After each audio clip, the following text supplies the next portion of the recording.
Mike, you smell something? I smell something revolting. Something stinks. Something very, very harsh. I think I found it. I think I found what stinks.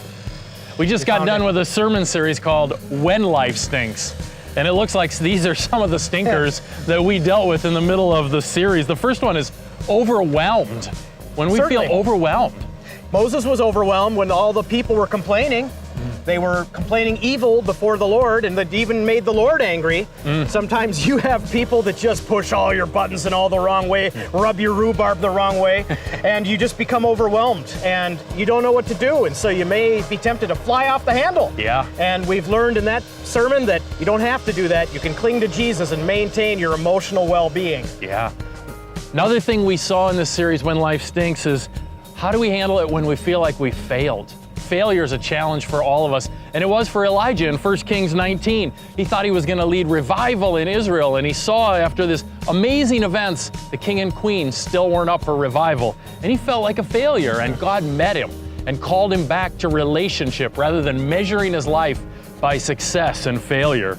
I see this other stink, pain. Yeah, pain. Who suffered pain more than Job himself in the Bible? Lost his entire family, lost all of his possessions, even his health. And even his wife said, curse God. Well, not the most encouraging situation. This was a very emotional time for us, specifically in Prior Lake last week. A lot of us have painful circumstances, and Jesus allows us to go through there so that we can cling to Him. We also talked about a good theology of suffering, and so the church these days, all around the world, doesn't like suffering, and so we try to avoid it, when oftentimes it is what God allows to happen to us so that we can become mature and better people in Him, better sons and daughters of Christ. We also saw how sometimes confusion can stink in life. We saw in Psalm 73, Asaph went through this period of time where he didn't get it. He was living for the Lord, but his life was hard.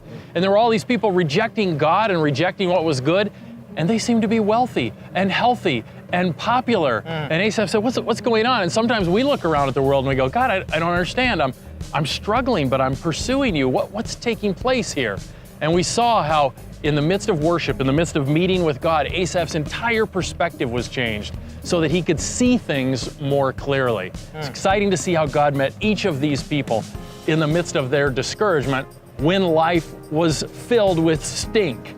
Yes, and these things do not last forever, and we know that all of these things will disappear when we get to heaven, and much of it will disappear here on earth as we go through different phases. And so I'd love to throw these into the bin where they belong for now. Let's tear them up and throw them away, not because they don't exist in our lives, but because we've seen God can handle them, He can overwhelm them. God can handle these. Yep, let's throw them away. Are you ready? Absolutely. This is gonna feel great.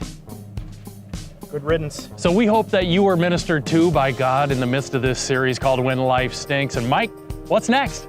What's next is a very exciting series through the summer. Ironically, we're also going through a renovation project here in Prior Lake. So we've been praying, we decided we're going to be doing a series called Fixer Upper of the Soul. And if you're a Prior Lake person, you can see all the renovations going on. That should be a visible reminder to you as we go through this series of what God wants to accomplish in our soul. We're not going to stay apathetic. We're not going to stay sedentary in our lifestyles. We're not going to stay hurt or wounded or injured.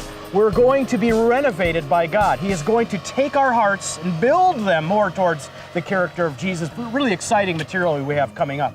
So we'll see you on Sunday mornings at 9 and 10:45.